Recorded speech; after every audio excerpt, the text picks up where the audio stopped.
Welcome back to the show, everybody. Check out the headlines we have for you this morning. SBF makes bail, but who paid? We're going to get in that. We're going to hear from John Deaton, Jeremy Hogan, Eleanor Terrence, Stuart Alderati, Ripple General Counsel. And could Congress force the SEC to settle the Ripple case by January 3rd? Great point being made there. We need to see it. How about XRP-TA? Ladies and gentlemen, we're looking for clear evidence of a bull run. We're going to talk about it. Somebody roll that beautiful intro.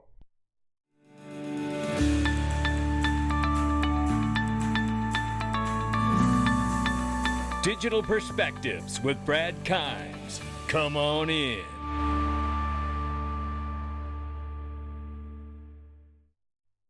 Welcome back to the show, everybody. You can follow us on TikTok, YouTube, and Twitter for exclusive content. Right now, $847 billion market cap for crypto. We are up 0.3%. Careful what we call progress. Bitcoin, 16,900. Ethereum, 1,200 plus right now. Tether market cap, 66.5. Money's coming in, they say. 35 cents for XRP. We're off by 6.3% on the weekly. Let's take a look at this really quickly here. Linqto still running an extreme special. I'm telling you, you're not going to want to miss this. PolySign was fully subscribed on their platform, but I just looked. There's a little more. But I tell you what, that's how quick this goes. I understand you have to be accredited. Not everybody is. But if you're living in a different area other than the U.S. and you know you don't qualify in the U.S. just yet, check the requirements. They're different in every country. You never know. Some countries have no requirements at all. So just know that. Make sure you check it for yourself. Click the link underneath. And if you want to buy it and you are accredited, you could use your Uphold wallet as well to buy the private equity on Linqto. Click that link. But also, if you're an Uphold customer, check out the staking they have. Check out the altcoins they have. I love this platform. And in a time right now when we're seeing huge uncertainty with exchanges, Uphold seems to be high ground for me at the moment. Check it out. This right here from Uphold's, research and development guy, Dr. Martin Heisboy, shares here, interesting percentage of population using crypto. This number is staggering. Looking at all these countries here, this is obviously morning sources, Morning Consult, World Bank, Bloomberg, and other opinions, calculations. And you see that this is like 900 million people through all of these countries. India is getting it done, ladies and gentlemen. Holy moly. That to me shows that there is huge promise just on the horizon here. And it tells me that this case, stablecoin legislation, will be enormous, not just for the US, but the confidence of the world as we move forward. I remember, and I want to remind everybody else, G7, G20, all of these are the largest economies of the world. And what they're going to do, I believe, is release a CBDC probably back to back with one another. That would make the most sense. I wanted to share this very quickly because it was going around quite heavily, and it was about the FTX executives were pleading guilty to fraud 1 year ago. We did determine, and shout out to Benny Johnson, he just was reporting what was there. It is not bad reporting at all. In fact, it was accurate.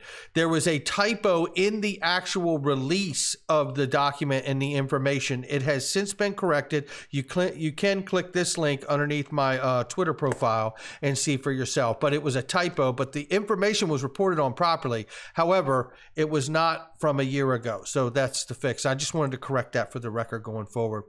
This right here is some official details from SBF's bail response. He has made bail, ladies and gentlemen, and it is quite troublesome, to be perfectly honest with you. Very quickly here, I'm just going to run through this so you can see. And this is it. And they give the restrictions. And honestly, he didn't, he's got to stay at his house or whatever in the New York area. Agreed conditions for release. It says here 250 million, 4 people, 1 non-family member, travel restrictions, SDNY, right? EDNY. It says here, agreed to conditions related. You see it's all the same there, but it come down here. Strict, right? Location for monitoring technology as directed by the PTS, right? Which will be the oh gosh, the pretrial services, I believe that is. And then it's defense not to possess firearms, obviously, right? To be released an own signature plus following conditions. It says signature of parents, surrender, passport, installation, or electronic monitor. And then you have this side here where it finishes out everything that needs to go on. So there you have it. That's what we got. Now, what's so disturbing about all of this, right? He has no GPS tracking at the moment. Parents, equity, and house satisfied, bailed, released 4 individuals, 2 names withheld. But here's what we want to show you to go on and build on this. Eleanor Terrett makes the point that we've talked about here on this channel too. Mainstream media. She's still a bit confused by people in mainstream media who keep pushing the narrative that SBF put up his own money for bail bond today. He could very well still have $100K in his bank account. He can't use his own funds, as court would never let a suspect use their own funds to apply for bail. As we know now, bail bond was paid for partly by his parents' collateral. Listen to this. Around $4 million on their Palo Alto house, and partly by 2 others who agreed to put up the rest of the money on his behalf. And as we understand it, the house isn't paid for the parents, so they've been given some kind of timeline on that before they got to actually pay. Let's move on. But this is all leading to this right here, because nobody says it better than Stuart Alderati. We're going to get to it. And shout out to Jim Filan for this. Demands that the SEC answer whether the FTX customer assets that were used to bail out BlockFi were funneled to the SEC to make payments on the $100 million SEC BlockFi settlement. Asked if the SEC did any due diligence. Stuart Alderati laying it down right here, ladies and gentlemen. Think about that now. The SEC admits that FTX customer assets were used to bail out BlockFi. Were those customer assets funneled to the SEC to make payments on the $100 million SEC BlockFi settlement? Did the SEC bother to conduct any due diligence on the source of those funds? If not, they become complicit in this entire situation with FTX in receiving embezzled money, knowingly or not. Now, the plot thickens, coming back to the Ripple SEC case here. The SEC has filed a motion to seal certain documents in the XRP lawsuit. Can you guess what it is? It's the Hinman documents. And Bitcoinist.com, I believe, has got it right here, and so does Michael Branch. If these documents were to become part of the public record, the SEC would be foreclosed from making any such argument in the future on appeal in this legislation or this litigation or in any other litigation, which would be highly prejudicial to the SEC. No questions asked. Very quickly here, let's take a look here. While the SEC Securities Exchange Commission, Gary Gensler, is calling for a crackdown on crypto industry based on existing laws and jurisprudence, he may find his nemesis in Ripple battle over the Hinman documents. As reported yesterday, redactions on all documents related to the summary judgment were due to be filed by the SEC by yesterday. Both parties met that deadline in a timely manner. However, we know that Ripple very quickly moved to seal some documents for their business operations and business customers. Not out of the realm of possibility there. We understand, right? But however, the SEC reveals that it's still not ready to release the Hinman documents to the public. Remember, Ripple already has them. In the document, the SEC is begging District Judge Annalisa Torres not to release the documents while also issuing a threat. The SEC respectfully maintains that the Hinman speech documents are protected by privilege. But if these documents were to become part of the public record, the SEC would be foreclosed from making any such argument in the future on appeal in this litigation or in other litigation, which would be highly prejudicial to the SEC. Is the SEC or Ripple becoming the SEC's nemesis? I think it's Hinman himself. Ripple community attorney Jeremy Hogan, shout out to him, commented on this paragraph in the document. It says the SEC is still arguing that the Hinman emails are privileged despite losing that issue about 100 times already. He says it blows his mind and makes him curious, is that a word, about what is in them. And it does me too. Another community lawyer, Bill Morgan, points out that the threat the SEC is making, according to the SEC, Torres is not authorized to release the Hinman documents because they could appeal the summary judgment decision. Ultimately, the agency argues that it did not waive the privilege against the public because it turned the emails over to Ripple as ordered. I'm not sure how the SEC can argue that it didn't waive the privilege when the court has determined that they are not privileged. This is a agency that has never dealt with defeat before. I mean, the bully of all bullies. And as John Deaton shares here from the news from Jim Filan about the SEC filed its motion to seal the Hinman docs, John Deaton tells us all the SEC seeks to seal from the public the entire Hinman drafts and emails regarding his speech, although the judge declared them not protected by privilege. I wonder why. Mark Phillips comes in. Mark Phillips is, I'm going to tell you right now, this is why the XRP community is so smart. He's one of them, I'm going to tell you. I've been in the room with him.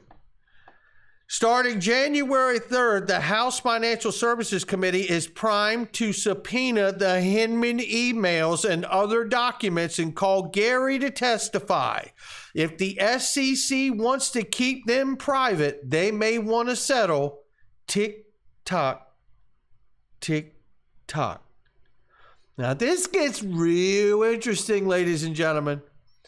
If the House Financial Services Committee, and I think this calls for a call to action, to reach out to Patrick McHenry, Tom Emmer, and everybody else we know to be on the House Financial Services Committee, and call to action for them to professionally ask and subpoena for the Hinman emails starting January 3rd. That's what we all need to be doing for a New Year's resolution. Let's put the pressure on Congress, who does nothing but talk. So let's see if they're actually going to be willing to do something. Now, coming to the SEC versus Ripple case, and what happens if Ripple gets out and out victory in the lawsuit?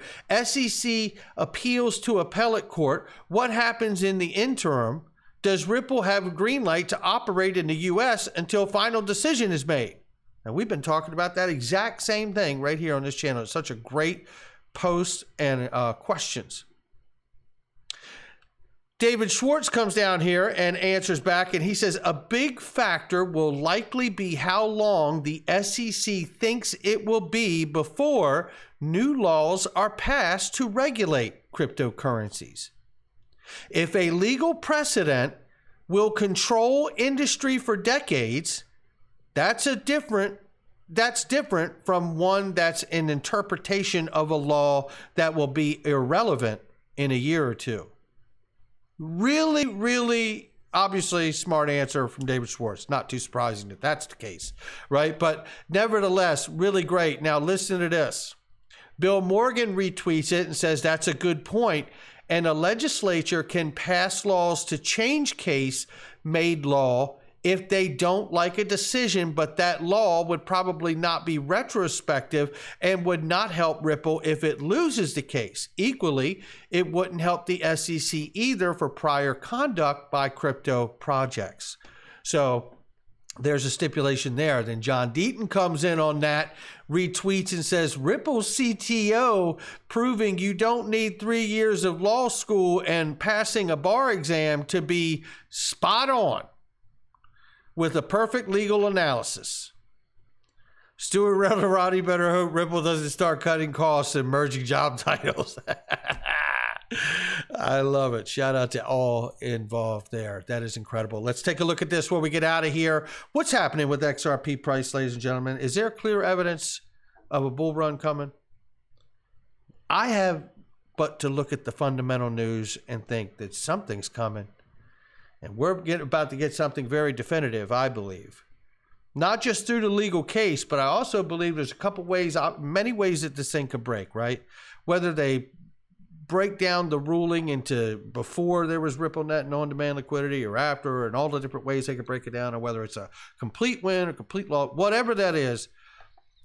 I do believe because of stablecoin legislation, we can't forget that there's always a chance that the Treasury and FSOC could come in and use something like XRP and XLM and deem those things stable coins, because we've seen so much evidence hinted to that fact by the World Bank, right? Or other organizations that we've been following for a long time, right? Former Bank of England Governor Mark Carney even. So there is a lot to pay attention to. And the truth is, the window for having to pay attention to it is closing, ladies and gentlemen. Or should I say opening? That's going to do it for me. Not financial advice from me or anyone else. Check out all the links underneath the video. Great products and services. Only 9 seats left in the Digital Perspective Mastermind group. Get your time back. You don't have to watch all these videos. Let me help you. That's what we're doing in there. And plus you get all the tools and all the things you need, plus the support of the community, which is amazing, by the way.